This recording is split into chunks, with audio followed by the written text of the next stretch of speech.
და ჩვენ ნელ-ნელა გადმოვინაცვლებთ ჩვენ სტუმრებთან. როგორც გაგიხარდა, მოდი აქეთ დავრჩები. შევადღებ მშვიდობის და მოგესალმებით, ესე იგი ბევრი ადამიანისთვის საჭიროა თემაზე დავიწყებთ ახლა საუბარს, მით უმეტეს სკალპის და თმის მოვლა ის საკითხია, რომელსაც განსაკუთრებული ყურადღება ჭირდება მთელი წლის მანძილზე, მით უმეტეს მაშინ, როცა ტემპერატურა იმატებს და სწორედ ახლა არის ეს მომენტი, არასწორად შერჩეულმა პროდუქციამ კი შესაძლოა რომ სკალპზე უარყოფითად იმოქმედოს, როგორ მოვუაროთ თმას და თავის კანს სწორად. ჩვენი სტუმრები არიან ექიმი დერმატოლოგი ელგუჯა ბერაია და ავერსის დერმატოლოგიური ბრენდების კატეგორიის მენეჯერი სოფო ლათათია. მოგესალმებით, არ დავკარგოთ დრო და პირდაპირ დავიწყოთ ამ თემაზე საუბარი. პირველ რიგში რომ განმარტოთ და დავიწყოთ საუბარი იმით, როგორი უნდა იყოს ჯანსაღი თმის სკალპი.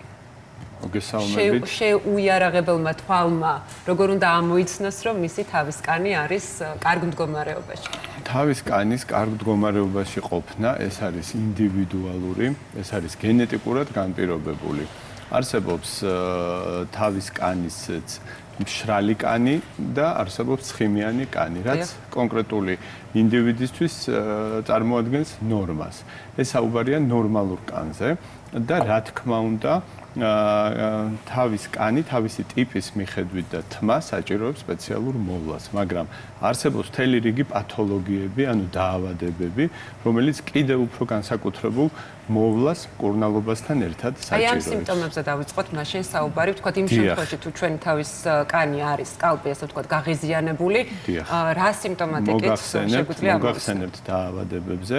მთელი რიგი დაავადებები და ძირითადად რაც ხდება ამ დაავადებებზე ვისაუბროთ, თავის სკალპის დაავადებები განპირობებულია სხვადასხვა ფაქტორებით, გენეტიკური ფაქტორებით, ენდოკრინული პათოლოგიებით, რომელმაც შეიძლება გამოიწვიოს სკალპზე პრობლემა, აუტოიმუნური დაავადებები, ინფექციები, როგორც სოკოვანი, ესევე ბაქტერიული, სტრესული და ემოციური ფაქტორი და ასე შემდეგ.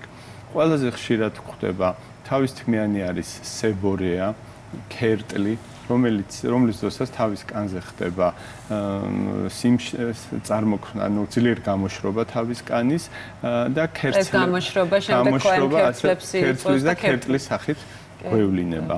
ასევე საკმაოდ გავრცელებული დაავადებას წარმოადგენს თავის თმიანი არის სოკოვანი დაზიანება, რომელიც შესაძლებელია განპირობებული იყოს სხვადასხვა ტიპის სოკოთი, რომელიც შემაწუხებელია რა თქმა უნდა პაციენტისთვის, ძირითადად ქავილით ვლინდება და აქაც არის კანზე ანთების ნიშნები, სიწითლე, სიმშრალის არსებობა და რა თქმა უნდა საჭიროებს დიაგნოსტიკას და სწორად მკურნალობის წარმართვას. ასევე საკმაოდ გავრცელებული პათოლოგია არის თავის თმიანი არის ფსორიაზი, რომელიც ვლინდება თავზე ქერქების სახით, სიწითლის სახით, რაც ძალიან შემაწუხებელია პაციენტისთვის. ფოლიკულიტები, ანუ თავის თმიანი არის თმის ფოლიკულების ანთება, რომელიც ვლინდება თავის თმიან არეზე თმის ფოლიკულებთან ჩირქოვანი ელემენტების სახით და რაც რა თქმა უნდა შემაწუხებელია პაციენტისთვის და საჭიროებს დროულ დიაგნოსტიკას, მკურნალობას და რა თქმა უნდა მოვლას.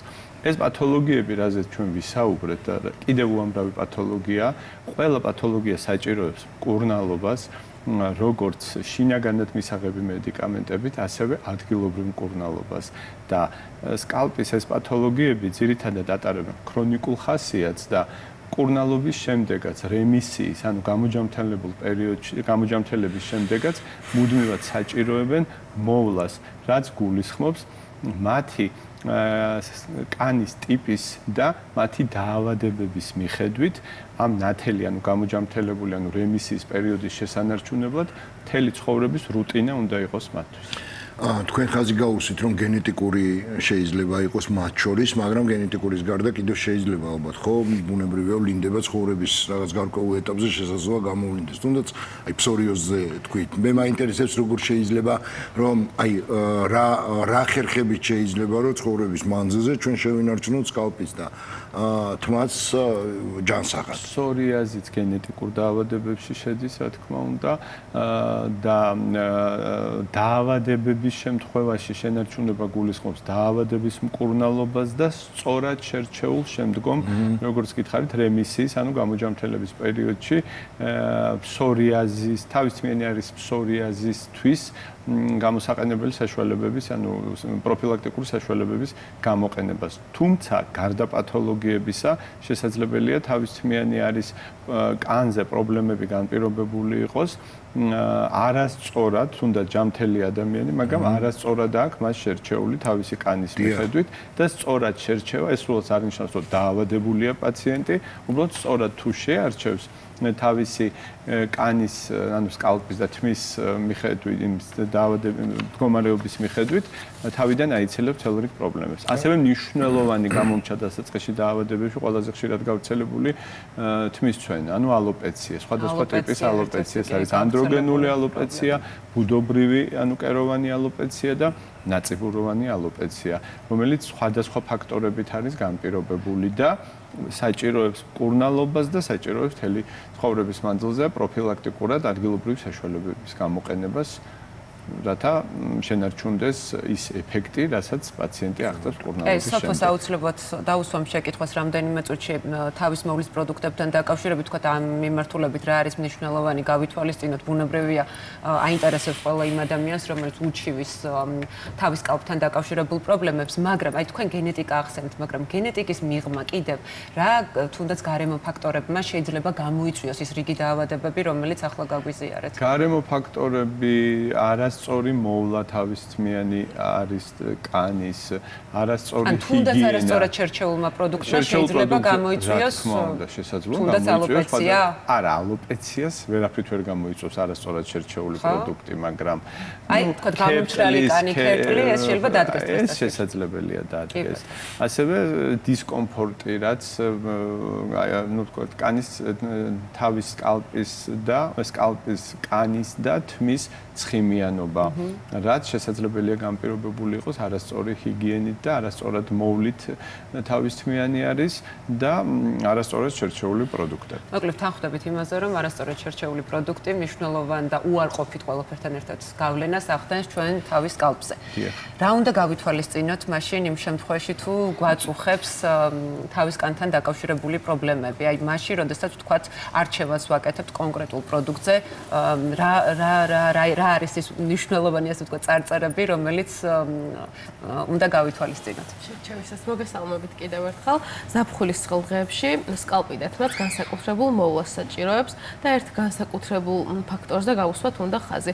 ხშირ შემთხვევაში, როცა ადამიანები შამპუნს არჩევენ, ძირითადად ითვალისწინებენ ხოლმე თმის ტიპს და ნაკლებად სკალპის მდგომარეობას.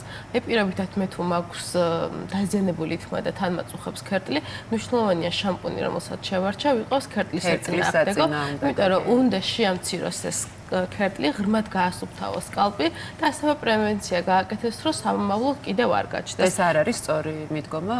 კი, ანუ ასე ისტორია მიდგომა, ასე უნდა იყოს, არა დაზიანებული თმის, არამედ ქერტლის ეწინააღმდეგო შამპუნი უნდა გამოიყენოს. ანუ რეალურად შეიძლება ითქვას, რომ ყველაფერი მოდის უშუალოდ ჯანმრთელი ან არაჯანმრთელი სკალპიდან. თმის ჯანსაღი ამაზე როგორც სკალპზე, ასევე თმაზე. დერმატიკის შამპუნები საკმაოდ ეფექტური ფორმულებით ხასიათდება და შეგვიძლია რამდენიმე მიმართულებად დავყოთ. ერთი ყველაზე გავრცელებული პრობლემა არის თმის ცვენა და თმის ცვენისთვის აქვს როგორც შრატი, ასევე შამპუნი. აუცილებელია ჩვენ თუ თმის ცვენის შეჩერებაზე საუბრობთ და სამკურნალო ეფექტზე, შამპუნთან ერთად გამოვიყენოთ შრატი კომბინაციაში 3 თვის განმავლობაში.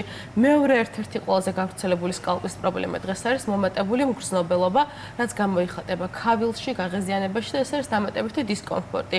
ამისთვისაც აქვს ცალკე შამპუნი, ეს არის pH ნეიტრალი, რომელიც ყოველდღიური გამოყენებისთვის არის, თავის სკალპის ბუნებრივ ბალანსს აღადგენს და რაც მნიშვნელოვანია, იქ ქავილი, გაღიზიანება და სიმშრალე ამას ხსნის ეფექტურად. ერთ-ერთი გავრცელებული პრობლემა თემაზე ასევე ვისაუბრებთ ქერტლს და ქერტლის საწინააღმდეგო შამპუნი აქვს, რომელიც ამცირებს ქერტლს და მის ხელახლა გაჩენას უშლის ხალხს და ბოლო დროინდელი სიახლე ეს არის დერმედიკის ანტიასაკობრივი შამპუნი. ეხლა რა იგულისხმება ამ შამპუნში?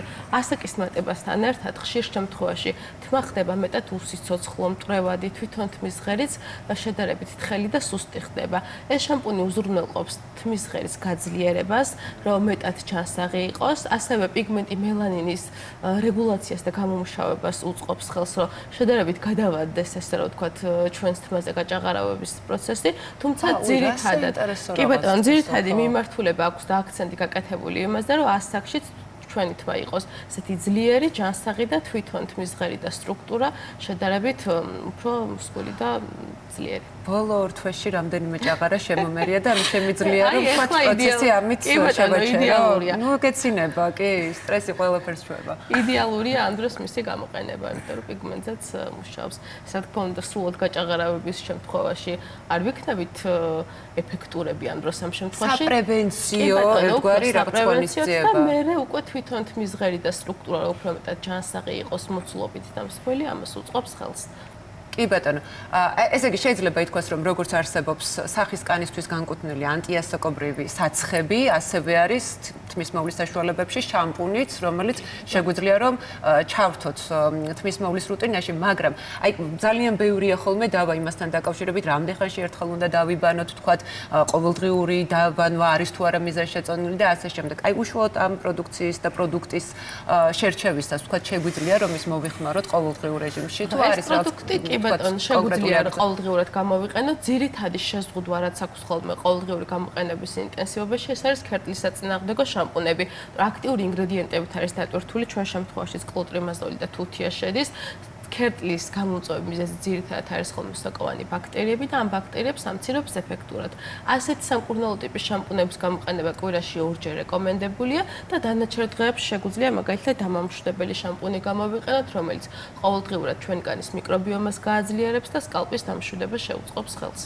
ანუ შეიძლება რომ რამდენიმე პროდუქტი ერთდროულად ჩავრთოთ სხვადასხვა სასურველი შედეგის მისაღებად, ხო?